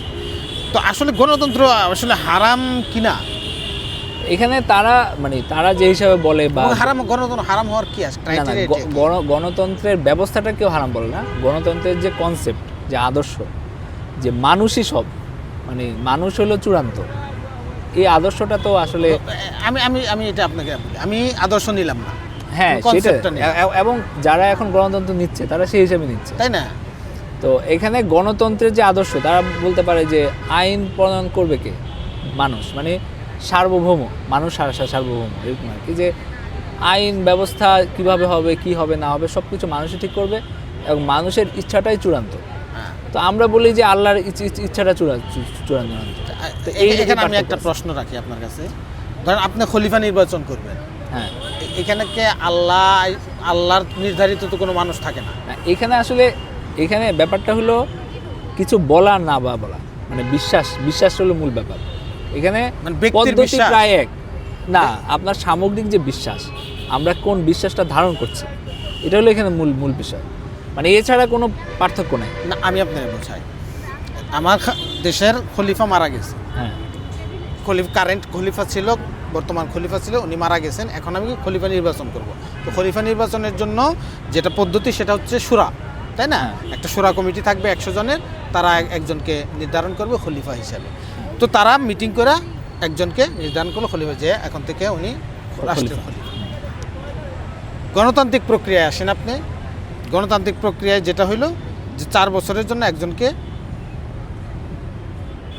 প্রধানমন্ত্রী নির্বাচন করলো, হ্যাঁ। তার মেয়াদ শেষ হয়ে গেল। ওইখানে যে 100 জন লোক ছিল, আমি চিন্তা করলাম না আমি 100 জন লোক না, আমি আরো ব্রড ওয়েতে চিন্তা করি, আকেল বালেক যারা আছে আমি সবার মতামত নিই আচ্ছা, যে এটা সে উপযুক্ত কিনা। হ্যাঁ। তো আমি এটা সারা বাংলাদেশ ব্যাপী এটা মতামত নিলাম যে আপনারা ভোট দেন যে সে আসলে উপযুক্ত কিনা। আর এখানে আরো 2 জন আছে, তারাও উপযুক্ত কিনা। তো যাদের ভোট আমি নিতেছি তারা আকেল বালেক বুদ্ধিসম্পন্ন মুসলমান, এদের ভোট আমি নিতেছি, তারা নির্বাচন করবে। হ্যাঁ, না এটাই তো এখন তো ইসলামী দলগুলো এটাই বলে হ্যাঁ যে এভাবে আমরা ভোট নিচ্ছি, এটা কোনো খারাপ কিছু না। হ্যাঁ নির্বাচনটা আসলে কোনো খারাপ কিছু না, গণতন্ত্র আসলে কোনো খারাপ কিছু না। হ্যাঁ কিন্তু ব্যাপার হলো যে আপনি যখন বলতেছেন যে ধরেন আমাদের আইন ব্যবস্থা কীরকম হবে, আমরা একটা ইসলামী দল যদি বলে তারা কীভাবে বলবে? তারা বলবে যে আল্লাহ যেটা বলছেন সেই অনুযায়ী হবে। তো এখন আল্লাহ যেটা বলছেন, আল্লাহ তো সব ক্ষেত্রে ধরে বলা আল্লাহ তাআলার যে কোরআন বা ইসলাম, সেখানে একটা সামগ্রিকভাবে কিছু ক্ষেত্রে বিধান আছে, কিছু ক্ষেত্রে নাই। তো সেটা আবার ফিকহের মাধ্যমে আমরা হলো ওই বিধানের আলোকে আমরা ঠিক করি যে কোন জায়গায় কি হবে। তো ব্যাপার হলো যে আপনি মানতেছেনটা কি। ধরেন এটা হলো অনেকটা যেমন বঙ্গবন্ধুর জাতির পিতা মানার মতো আর কি। আচ্ছা তো এখন আপনি মানলেও যান, না মানলেও তা, এটা কিন্তু একই। কিন্তু এই যে সংবিধানে এনে তাকে যে একটা পবিত্রতা আরোপ করা হচ্ছে, তো এটার তো আসলে মানে কার্যক্ষেত্রে কিন্তু কিছু নাই, কিন্তু আচ্ছা আপনি এই আর কি বিষয়টা। আপনি ধরেন ইসলামী খেলাফতের দাবিদার, সেটা আপনি নির্বাচনের মাধ্যমে হোক বা আন্দোলনের মাধ্যমে হোক, যুদ্ধের মাধ্যমে হোক, যে কোনো ওয়েতে আপনি খেলাফতের দাবিদার। ইসলামী শরিয়া ভিত্তিক রাষ্ট্র বলেন বা খেলাফত ভিত্তিক রাষ্ট্র বলেন, দুইটা আপনি একই জিনিস। তো আপনার রুল মডেলটা কি আপনি, যে এই মডেলে আমি রাষ্ট্র ব্যবস্থা করি? মডেল আসলে মানে আমি বলতেছি যে উমাইয়া খেলাফত বা উসমানী আব্বাসী খেলাফত, মুঘল শাসনামল বা বিশ্বে আরও যত সালতানাত ছিল, এগুলোর মধ্যে কোনটা মডেল? বা খেলাফতের রাশেদা যেটা এখন এটার মধ্যে খেলাফতের মডেলটা রাশেদাই তো কোনটা? মডেল, খেলাফতের খেলাফতের রাশেদাই তো মডেল। কিন্তু ব্যাপার হলো যে খেলাফতের রাশেদা যদি না হয়, মানে পুরোপুরি ওই রকম যদি না হয়, তাও যে খেলাফতের মূল ভিত্তি ইসলাম, মানে হলো তারা তাদের আইন ব্যবস্থায় কোরআনকেই মূল উৎস ধরে বা ইসলামকেই মূল উৎস ধরে, তো সেই ক্ষেত্রে তো আপনার এটা অন ইসলামিক কোনো শাসন না, না এটা তো ইসলামী শাসন। আপনার মোগল আমলে যেভাবে শাসন পরিচালিত সেটাও কিন্তু ইসলামী শাসন। ইসলামী শাসন। আপনার আমাদের বাংলায় যেভাবে সুলতানি শাসন ছিল সেটাও ইসলামী শাসন ছিল। হ্যাঁ, কারণ এখানে আইন ব্যবস্থা তো ছিল কোরআনি। হ্যাঁ, তো এগুলো কিন্তু ইসলামী শাসন ছিল। হ্যাঁ। কিন্তু ব্যাপার হলো যে খোলাফায়ে রাশেদা একেবারে যেভাবে তাদের খলিফা হয়েছে, মানে জনমতের ভিত্তিতে, সেভাবে হয় নাই। হ্যাঁ। এটা বাপের পরে ছেলে হয়েছে, অনেক ক্ষেত্রে সুরা রক্ষিত হয় নাই। আসলে ওই সূরা প্রক্রিয়াটা কি ইসলাম মান্য, মানে ইসলামে অ্যাকসেপ্ট এখন করে? ব্যাপার হলো যে কেউ যখন খলিফা হয়ে যায় বা কেউ যখন একটা খেলাফত প্রতিষ্ঠা করে, ইসলাম কিন্তু বলে না যে তার খেলাফতটা মানে বিদ্রোহ করতে হবে তার বিরুদ্ধে, তার খেলাফতটা মানে কোনোভাবেই গ্রহণযোগ্য না, এটা কিন্তু বলে নাই কোনো জায়গায়। যেমন আপনার ধরেন হযরত আবু বকর যেভাবে খলিফা হয়েছেন, এরপরে হযরত ওমর আবার আবু বকরের একক সিদ্ধান্ত, মানে উনি কোনো সুরার তেমন করেন না, কারণ উনি জানতেন যে আমার পরে তিনি গ্রহণযোগ্য, সব সাহাবীরা তাকেই মানবেন, তো উনি তাকে দিচ্ছেন। আবার হযরত ওসমানের নির্বাচন প্রক্রিয়াটা ছিল মানে অনেকটা আমাদের গণতান্ত্রিক ব্যবস্থার মতো। প্রথম তো উনি সুরা ব্যবস্থা করছেন, এরপরে আবার আব্দুর রহমান বিন আউফ, যিনি সুরার কমিটির একজন ছিলেন, তিনি আবার পুরা মদিনার সবার মতামত দিয়েছেন। আচ্ছা, মানে হযরত আলী এবং ওসমানের এটা মধ্যে। তো অনেকটা গণতন্ত্রের নির্বাচন। হ্যাঁ, এবং আপনি এই ইয়াটা পড়লে দেখবেন যে পুরাটা একদম পুরাপুরি আমাদের গণতন্ত্র। এবং হলো আপনার উনি নির্বাচন কমিশনার হিসেবে ছিলেন। হ্যাঁ, উনি ছিলেন, যেহেতু হযরত ওসমান এবং হযরত আলী এই দুজনের মধ্যে কে খলিফা হবেন, শেষ পর্যন্ত এই দুজনেই মানে দাবিদার বা যোগ্য ছিলেন। তো উনি সবার মতামত দিয়েছেন, এমনকি হলো নারীদের যে কে হবেন, কে হলে ভালো হয়, তো উনি সবার মতামত নিয়ে উনি হয়তো ওসমানকে উনি খলিফা বানাইছেন। আবার হয়তো আলীর নির্বাচন প্রক্রিয়াটা আপনি দেখেন, হয়তো আলীকে খলিফা বানাইছেন কারা, মানে যারা হয়তো ওসমানকে হত্যা করছেন, বিদ্রোহী, তারাই কিন্তু ওনাকে এনে অনেকটা জোর করে ওনারা বসেছেন। কিন্তু বসানোর পরে আমরা কিন্তু বলি যে উনি একজন খলিফায় রাশেদ। তো তার মানে হলো যে ইসলামও এটা ঠিক করে দেয় নাই যে একজন খলিফা মানে একেবারে একটাই পদ্ধতি আছে, সেই পদ্ধতিতে না আসলে বা সুরাজ ঠিকমতো না হইলে তার বিরুদ্ধে বিদ্রোহ করতে হবে, তাকে মানা যাবে না, এটা কোনো ইসলামী শাসন না, এটা কিন্তু বলে না। তো আমাদের দেশে একটা এরকম একটা ধারণা, মানে বিশেষ করে আবুল আল্লাহ মওদুদী সাহেবের পরে এবং তার সময় থেকে, মানে তার চিন্তাধারার আলোকেই এই ধারণাটা একটা প্রতিষ্ঠা পাইছে যে খোলাফায়ে রাশেদার পরে যারাই আসছে সবই বাতিল, মানে সবই তাগুত। মানে হলো আপনার উমাইয়া খেলাফত ধরেন, আব্বাসীয় খেলাফত ধরেন, ওসমানিয়া খেলাফত ধরেন, আমাদের যে মুঘল আমল ধরেন, এরপরে আমাদের যে সুলতানি আমল ধরেন, মানে সারা দুনিয়ায় যে আপনার খোলাফায়ে রাশেদা ছিল আপনার 30 বছর। এরপরে আপনার ধরেন এখন যদি 1500 বছর হয়ে থাকে তাহলে 1470 বছর ছিল আপনার অন্যরকম শাসন, নট ইসলামী শাসন। মানে অন্যরকম শাসন বলতেছি যে ওই রকম একেবারে আদর্শিক পন্থায় জনমতের ভিত্তিতে হ্যাঁ খেলাফত আলা মিনহাজ ওইভাবে ছিল না। তো এখন এই গোটা সময়টাকেই ওনারা বাতিল করে দিচ্ছেন যে খেলাফত টু মুলুকিয়ত। এইটা যখন বাতিল করে তখন আমার কাছে একটা প্রবলেম ক্রিয়েট হয়। সেটা হচ্ছে এটা যখন ক্রিয়েটটা এরকম হয় যে 30 বছর ছিল খেলাফতে রাশেদার, এরপরে 1400 বছর বা 1450 বছর চলে গেছে। হ্যাঁ, এই 1400 বছরে আর কোথাও এই মডেলটা অ্যাপ্লাই হয় না। কিছু হয়েছে যেমন মানে কিছু সময়ের জন্য ধরেন আপনার উমাইয়া আমলে ওমর ইবনে আব্দুল আজিজ উনি ভালো ছিলেন। আবার ধরেন মানে আব্বাসীয় আমলেও এমন অনেক খলিফা আসছেন যারা মানুষের কল্যাণে কাজ করছেন, মানুষের মতামত নিয়ে কাজ করছেন। এখন ওমর ইবনে আব্দুল আজিজকে আসলে অনেক বেশি মহান হিসাবে দেখানো হয়, কারণ উমাইয়াদের আমলে উনি তাদের কিছু খারাপ যে প্রচলন ছিল সেগুলো উনি বাদ দিছেন। উনি হাশিমিদেরকে বা নবী পরিবারেরকে অনেক সম্মান দিছেন, তো এই কারণে ওনাকে দেওয়া হয়। এর পরেও কিন্তু যেমন আপনি ভারতীয় উপমহাদেশে যদি আলমগীরের শাসন আমল ধরেন, তো তার শাসন আমলকে আপনার হলো আরও কাছাকাছি ধরতে পারে। মানে এখানে ব্যাপার হলো যে মানে আমরা যদি পুরাটা সময়কে বাদ দিয়ে দিই, এই কারণে কিন্তু আমাদের এখন ইসলামী শাসন নাই। মানে কারণ হলো আমরা একটা সোনার পাথর বাটি আমরা ঠিক করে ফেলছি, তো সেইটা আমরা 1400 বছর লাভ দিয়ে ওখানে যাই। এখন সেইটা আমি বলতেছি যে জিনিসটার মডেল আপনি বিগত 1400 বছর আপনি অ্যাপ্লাই করতে পারলেন না সারা দুনিয়ার কোথাও। এখন আমরা যদি বলতাম যে ধরেন আমাদের বাংলাদেশে আমরা যদি বলতাম যে আমরা সুলতানি আমলে ফিরতে চাই, ধরেন আমরা বলতাম যে আমরা সুলতানি আমলের মতো রাজা শাসন চাই না, আমরা গণতান্ত্রিক ব্যবস্থাই চাই, কিন্তু আইন ব্যবস্থা সুলতানি আমলের মতো হোক, এটার পক্ষে আপনার বহু মানুষ আসবে। কারণ সুলতানি আমলে একটা ব্যাপক সুনাম আছে, প্রগতিশীলদের মধ্যে সুনাম আছে, এমনকি হিন্দুদের মধ্যেও সুনাম আছে। হিন্দুরা খুব ভালো ছিল সুলতানি আমল। আচ্ছা, কিন্তু আমাদের দেশে কি বলা হয়, আমাদের দেশে কি কেউ সুলতানি আমলের কথা বলে? সেই চর্চা হয় মানে তখন যে ইতিহাস ছিল যে রাজারা ছিল মধ্যযুগের পর, মানে যে সুলতানরা ছিলেন তারা যে ন্যায়পরায়ণতার শাসন দিচ্ছেন, তারা যে অমুসলিমদের সাথে খুব মানে ন্যায় আচরণ করছেন, তারা যে তাদেরকে সাথে নিয়ে কিভাবে শাসন পরিচালনা করছেন, সেটা নিয়ে আমাদের না আলেমদের কোনো চর্চা আছে, না ইসলামী রাজনীতির মধ্যে কোনো চর্চা আছে, না এটা নিয়ে কোনো কথা হয়। আপনি খালি মানে একটা অলিক কল্পনার মতো একটা হাজির করা হয় ইসলামী খেলাফত।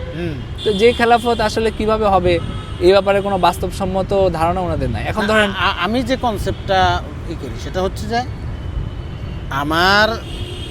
আমি যে খেলাফতের কথা বলতেছি এবং খেলাফতের রাশেদা, এই সময় আইসে সেটা প্রতিষ্ঠা করার জন্য আমার অনেক টাফ।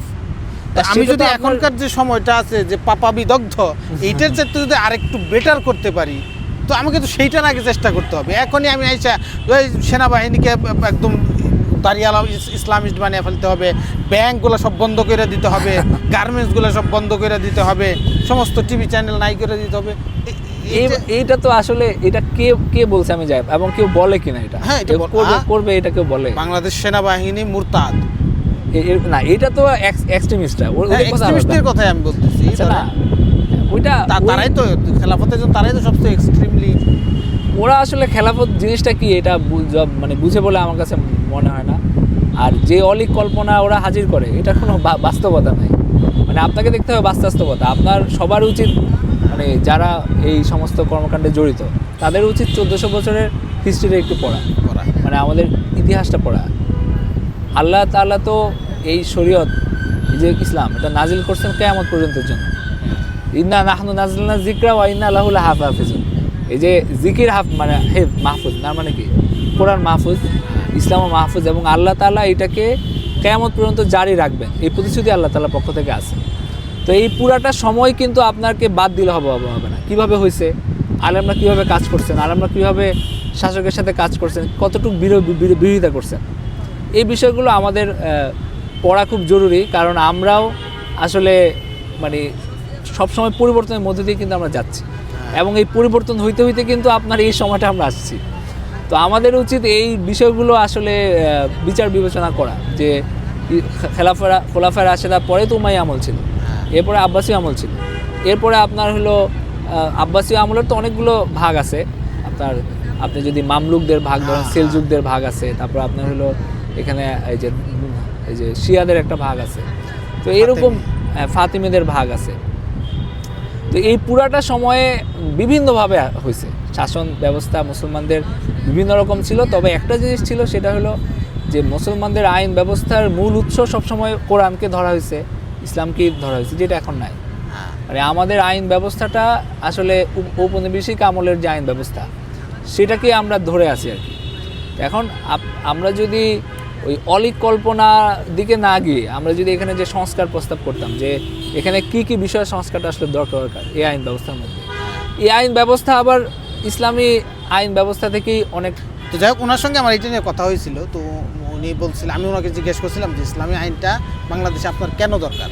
তো উনি আমাকে বললেন যে আমাদের দেশে যে আইন আছে সেগুলা ইংরেজদের তৈরি আইন, সেগুলা বাতিলের তৈরি আইন এসে। আমি বললাম যে না, আপনি একটু খেয়াল করে দেখেন, বাংলাদেশের যে মুসলিম পারিবারিক আইন বলেন, ফৌজদারি আইন বলেন, এই অধিকাংশ আইন দেখুন 80% আইনই হচ্ছে কোরআনের। যেসব আমাদের মুসলিমদের যে আইন, সেটার মোটামুটি, যেমন নাকি কেউ যদি ধর্ষণ করে তার জন্য যে শাস্তি, কেউ যদি হত্যা করে তার বিরুদ্ধে তাকে হত্যা করা হবে, কেউ যদি চুরি করে তার জন্য তার শাস্তি আছে। হ্যাঁ, হাত কাটার কথা, হাত কাটা কিন্তু ইসলামের মধ্যেও সবাই বলে না, চুরি করলে কেউ একটা চকলেট চুরি করলো তার হাত কাটবে নাকি, এটা তো একটা মানদণ্ড আছে। সুতরাং চুরি, যে কোনো চুরি করো তার আছে। কেউ যদি কোনো নারীকে মলেস্ট করে, কোনো নারীকে অ্যাবিউজ করে, তার জন্য শাস্তি আছে।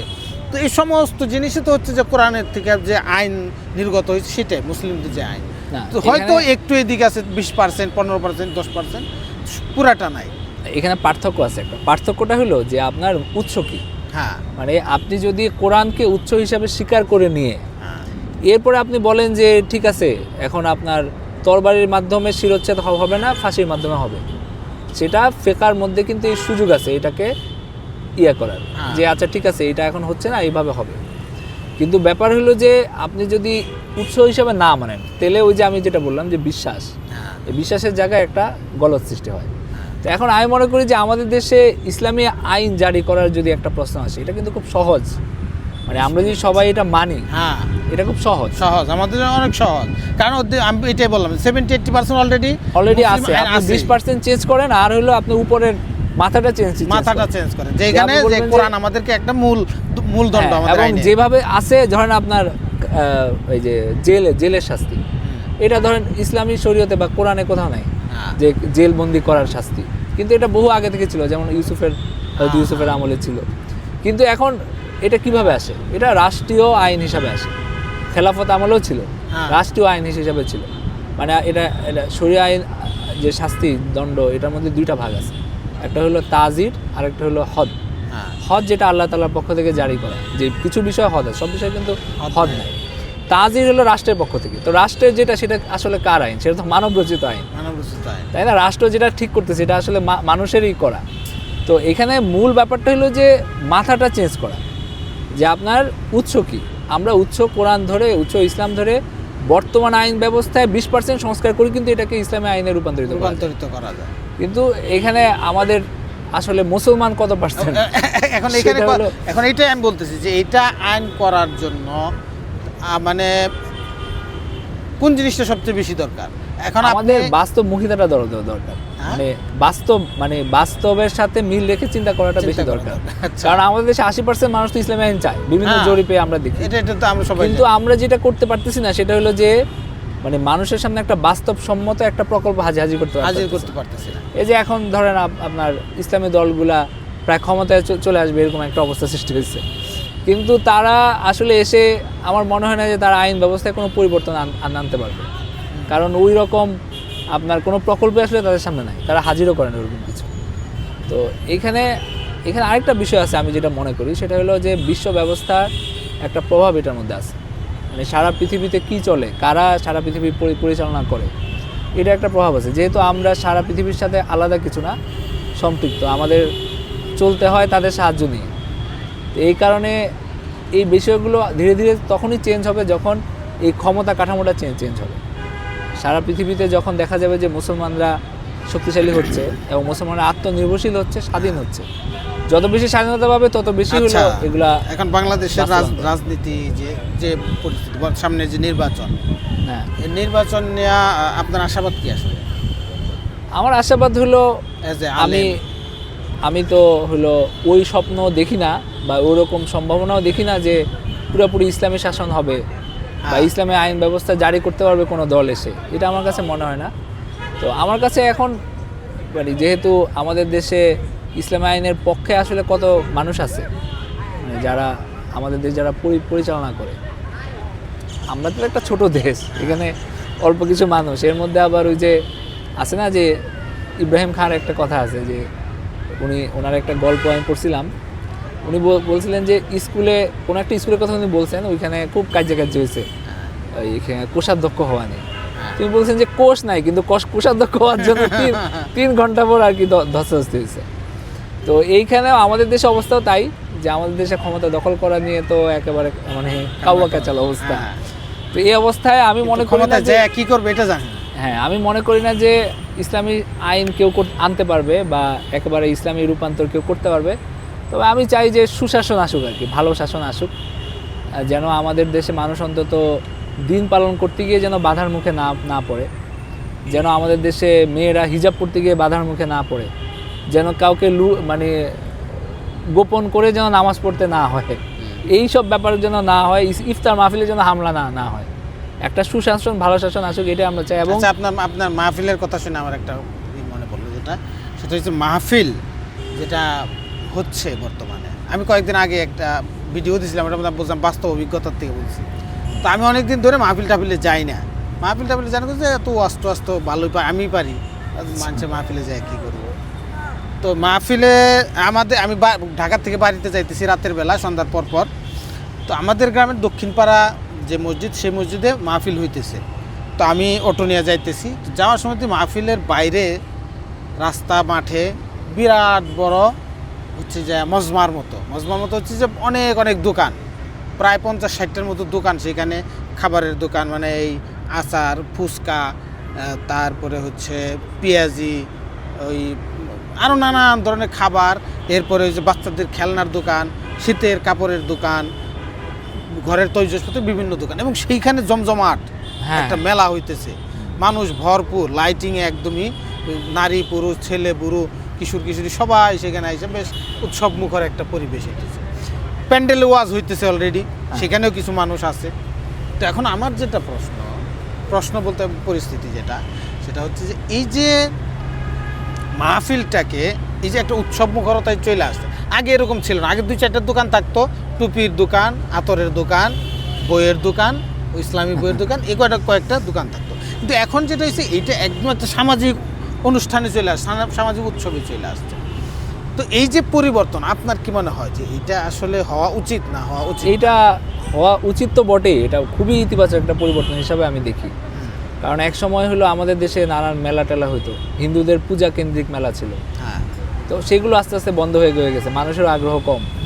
তো এখন যদি মাহফিল কেন্দ্রিক মেলা হয়, আমি এরকমও জানি যে অনেক এলাকায় মাহফিল হলে তাদের আত্মীয় স্বজন অনেক দূর দূরান্ত থেকে তাদের বাড়িতে আসে, একটা মাহফিল হচ্ছে, একটা উৎসব আর কি।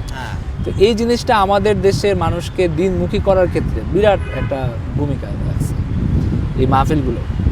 যদিও অনেকে মাহফিলের উপর অনেক আপত্তি আছে, এই মাহফিলগুলো মানা একটু ভালো হওয়া উচিত, ওয়াইজদের আর একটু মানে তারা অনেক সময় অশালীন কথাবার্তা বলে ফেলে, সেটা নিয়ে কথা না। আমরা বলতেছি যে এই সংস্কৃতি, এই টোটাল এই উৎসবটাকে আমরা অবশ্যই ইতিবাচক হিসাবেই আমাদের দেখা উচিত, এবং এটা আমাদের দেশের মানুষকে দিনমুখী করার ক্ষেত্রে একটা বড় ভূমিকা এগুলোর আছে। মাহফিলের আওয়াজগুলো কিন্তু তাদের কানে যায়, কিছু 15 মিনিট হলে তারা শুনে।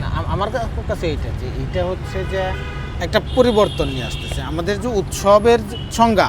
উৎসব মানে মেলা, আমাদের হচ্ছে যে উৎসব মানে হচ্ছে হিন্দুদের কোনো একটা পূজা, হ্যাঁ, উৎসব মানে হচ্ছে সেটা ঢোল ডগর বাজানো। তো এই যে উৎসবের যে সিমটম, যে উৎসবের যেসব জিনিস লাগে, সেটা রাইখে আমরা এখন উৎসব নিয়ে আসছি কোথায়? মাহফিলের মধ্যে। এটা খুবই ইতিবাচক একটা পরিবর্তন, এখন ইতিবাচকভাবে দেখতে হবে। হ্যাঁ, এখন কিন্তু কেউ যদি মনে করে না আমরা তো দিনের কথা বলে আসছি, মানুষ দিনের কথা না শুনে তারা উৎসবে চলে যেতেছে, এটা ঠিক না। মানে তাদের কেউ যদি মনে করে এই মনোভঙ্গিটা আসলে ঠিক না। কারণ হলো মানুষের যে এটা কেন হয়েছে, কারণ হয়েছে যে মানুষের তখন একটু উৎসবের আমেজি থাকে, মানুষ যখন মাহফিলগুলো হয়, স্কুলগুলো বন্ধ হয়, তারপরে এই সময়ে এই সময়ে কিছু মাহফিলে মানুষ একত্রিত হয়, কিছু খাওয়া দাওয়া আয়োজন হয়। এটা তো আমি মনে করি এখানে। এবং এখানে অর্থনৈতিক একটা বিষয় দেখে, অর্থনৈতিক বিষয় এই যে এখানে ধর 50টা দোকান আমি দেখছি, আর ওটা ছোটো মাহফিল ছিল, আর একটু বড় মাহফিল যেখানে হয় সেখানে 100-150 দোকান হয়।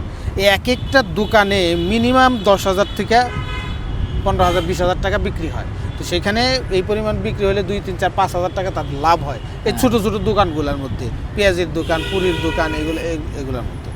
তো এক রাত্রে এক বেলায় দুপুরের পর থেকে নিয়ে রাত 10টা পর্যন্ত এই এক বেলায় সে এই 2, 4, 5,000 10,000 টাকা সে লাভ করতে পারতেছে। তো এইটাই যে গ্রামীণ অর্থনীতির মধ্যে একটা মানে বিরাট ইনফ্লুয়েন্স হইতেছে। হ্যাঁ, এটা একটা বড় পরিবর্তন হচ্ছে, এবং এই কারণে কিন্তু মানুষের মধ্যে উৎসাহ আছে মাহফিল করার। মানে কোনো জায়গায় ধরেন আপনার গত সরকারের আমলে বা যখনই যারা চাইছে যে মাহফিল না হোক, কিন্তু মাহফিল কিন্তু আরো বেশি বেশি হয়েছে। কারণ হলো মানুষ যখন জেনুইনলি তার কিছু লাভ থাকে, বেনিফিট থাকে, কিছু আনন্দ থাকে, তখন মানুষ চায়। এখন আপনি যদি স্বাভাবিক মানুষের ইয়াটাকে বন্ধ করে দেন, তখন তো আর কিছু হবে না। মানে এই যে মাহফিলের বহুমুখিতা, হ্যাঁ, এটা আমি খুবই ইতিবাচক হিসাবে দেখি আমাদের দেশে যে সংস্কৃতিটা হয়েছে। এবং এটা খুব আগে সেভাবে যে ছিল এরকম না, এটা নতুনই হয়েছে অনেকটা। এবং আমাদের দেশে প্রচুর মাহফিল হচ্ছে, আমাদের বরং কাজ করা উচিত যেন মাহফিলগুলোর আলোচনাগুলো আরেকটু মানসম্মত হয়। সেই জন্য যারা ওয়াইজ তাদেরকে একটু ট্রেনিং দেওয়া, তাদের জন্য একটু মানে ট্রেনিংয়ের ব্যবস্থা করা আলেমদের দায়িত্ব, তাদেরকে একটু। সেটা হচ্ছে আপনি তো আলেম, আপনি মাদ্রাসা টাদ্রাসায় পড়াইছেন, হ্যাঁ, তো কিন্তু আপনি মাদ্রাসা টাদ্রাসা ছাইরা এখনো পড়ান মনে হয়? এখনো পড়ান আপনি, কিন্তু আপনি চলে আসেন সাংবাদিকতার দিকে। সাংবাদিকতা না, আমি যেটা করতেছি সেটাও তো আসলে এটা হলো ইসলামিক কন্টেন্ট লিখতেছি আমি একটা পত্রিকার জন্য। আচ্ছা, তো এটাও তো আপনার দ্বীনি খেদমতি। আচ্ছা, মাদ্রাসা যেরকম আমি পড়াচ্ছি, এটা যেমন একটা দ্বীনি কাজ। তো আমি কোনো একটা পত্রিকায় যেখানে মাসে ধরেন আপনার 2 লাখ মানুষ লেখা পড়ে ইসলামিক কন্টেন্টগুলো, তো এই কন্টেন্ট এখানে যেন সঠিক কন্টেন্ট আসে, যেন মানুষ। এটা একটা প্রশ্ন করি আপনাদের, সেটা হচ্ছে যে এই যে সময় পরিবর্তন হচ্ছে, লেখালেখিতে আগে যেটা ছিল যে লেখালেখি করলে তোমাকে পুস্তক বের করতে হবে, তোমাকে বই বের করতে হবে, কিন্তু এখন যে পুস্তকের যে অবস্থা, পুস্তক ব্যবসা বলেন, তো সেটা তো আসলে কষ্টসাধ্য ব্যাপার। এখন মডার্ন ওয়েতে আসলে ডিজিটালাইজেশনে কি করা যায়? যারা লেখক তরুণ লেখক, যারা নতুন লেখক যারা হচ্ছে, তো তাদের আসলে তারা কিভাবে এটাকে তাদের লেখক সত্তা, সৃষ্টি সত্তা, লেখকদের আসলে কাজ কি? তার কাজ হলো নিজের চিন্তাটা মানুষকে দেওয়া। তো এখন তারা সবচেয়ে বেস্ট ওয়ে যেটা, সেটাই এখন করা উচিত। সেটা বেস্ট ওয়েটা কি? এখন টিকটক রিলসের যুগ, এখন টিকটক করাটা হলো সবচেয়ে বেস্ট ওয়ে। আচ্ছা, আপনার হলো ফেসবুকে আপনার হলো মানে আমি দেখতেছি এখন ভিডিওতে যারা কথা বলে তারা খুবই হয়ে ওঠে, মানে তাদের প্রভাব এত বেশি, যারা লিখতেছে তাদের প্রভাবের চেয়ে 100 গুণ বেশি আর কি। আচ্ছা, মানে একজন মানুষ যখন ভিডিওতে কথা বলে, সে দর্শক পায় আপনার হলো 2 দিনে ধরেন 10 লাখ 20 লাখ তার দর্শক, এবং তার কথায় দেশে মানে আগুন টাগুন জ্বলে যায়। আচ্ছা, আর যারা লেখে ওদের এত প্রভাব কিন্তু নেই। ওই আগুন জ্বালে তার মিনিমাম 1 বছর লিখতে হবে, 1 বছর লিখতে হবে। তো এখন আসলে আমরা যে দেখি যে টোটাল ব্যবস্থা একটা পরিবর্তন আসছে। আপনি লেখকদেরকে ওই দিকে যেতে বলেন? হ্যাঁ, এখন লেখকদের উচিত আসলে আমি কি বলবো, মানে বাস্তবতাটা পরিবর্তন এমনভাবে পরিবর্তন হয়, সবাইকে নিয়েই কিন্তু এই পরিবর্তনটা হয়। কারণ আপনি যখন দেখবেন যে আপনার গ্রাহক নাই, আপনি লিখতেছেন, আচ্ছা, আপনি খুব সুন্দর কবিতা লিখে আপনি হলো একটা বই বের করছেন, কিন্তু আমার কাস্টমার কিন্তু কাস্টমার নাই। আচ্ছা। তো এখন এই বই বের করে আপনি 200 কপি কিনে আপনি হলো 200 জনকে গিফট করতেছেন, আবার তারা গিয়ে আবার ওইটা ওই এক কোনায় ফেলে রাখছে, জীবনে খুলে দেয় দেখে না। কিন্তু আপনি যদি একটা কবিতা আপনার আবৃত্তি করে আপনি যদি টিকটকে দিতেন, তো অন্তত 10টা মানুষ দেখতো, অন্তত 10টা মানুষের মনে হচ্ছে যে না আরে আমার প্রিয়জনের কথা মনে পড়ছে, কিছু লাভ হইতো আর কি। আচ্ছা, কিন্তু হলো আপনার এই যে ওই মানে 20টা কবিতা বা 40টা কবিতা আপনি লিখে ফেলে রাখলেন, অনেক অনুরোধ করে ভাই আমার বইটা একটু কিনে না কেউ, তো এখন প্রকাশক আবার বলে যে আপনার বইতে কেউ লোকজন আসে না, চলে না, তো আবার 10 জনকে মেসেজ দিয়ে ভাই বইটা একটু গিয়ে কিনেন। তো এই জিনিস তো ভাই আমি তার মানে আপনি এখন লেখকদেরকে, কবিদেরকে ডিজিটাল হয়ে যেতে বলতেছেন? অবশ্যই, এবং আমি নিজে কথা বলি, আমি এক সময় কিছু কবিতা লিখতাম, হ্যাঁ, এবং সে আপনার কাছে মতামত দিছিলাম একটা বই। হ্যাঁ। তো এই বইগুলো আমি কোনো ওই কাগজে বের করি নাই, আমি একটা অ্যাপে বের করছি, ওই যে প্রিয় বই না কি যেন নাম, বইটই নামে। তো আমি এটার একটা উদ্দেশ্যই আমার ছিল যে সংরক্ষিত থাকুক, লেখাগুলো সংরক্ষিত থাকুক, আর যেন হলো আরেকটা কাজ আমি করতে পারি সামনে, বা আপনারা যাদের বই আছে আপনারা একটা করে কবিতা আবৃত্তি করে টিকটকে দেন, হলো রিলসে দেন। তো যেটা হবে সেটা হলো যে আমাদের আসলে উদ্দেশ্যটা কি, আমার যে মনের যে আনন্দ বা যে অন্তরের যে ইয়েটা, মানে সেটা সরাসরি কষ্ট, প্রকাশ পাচ্ছে। এই কষ্টটা মানুষের কাছে পৌঁছানো, যে আমি যে এত কষ্ট পাইছি, এত আনন্দ পাইছি, এই জিনিসটা মানুষের কাছে পৌঁছানোর মধ্যে একটা আনন্দ আছে। হ্যাঁ, তো লেখকরা মূলত সেই আনন্দটাই চায়। তো আপনি সেইটা ওই টিকটকে দিলে আপনার হলো অন্তত 100 জন দেখবে, 100 জন দেখে 2 জনের চোখে একটু পানিও আসবে, তো কেন হলো ওই ওটার মধ্যে আমি কোনো লাভ দেখি না। আচ্ছা, তো ফারুক ভাই আপনার সাথে কথা হইলো, তো ইনশাল্লাহ আবার কথা হবে। তো আমাদেরকে সময় দেওয়ার জন্য অনেক অনেক ধন্যবাদ। আপনাকে অনেক ধন্যবাদ যে আমাকে কথা বলার সুযোগ করে দিয়েছেন, ওই যে মানুষের কাছে কথা পৌঁছানোর মধ্যে একটা আনন্দ আছে।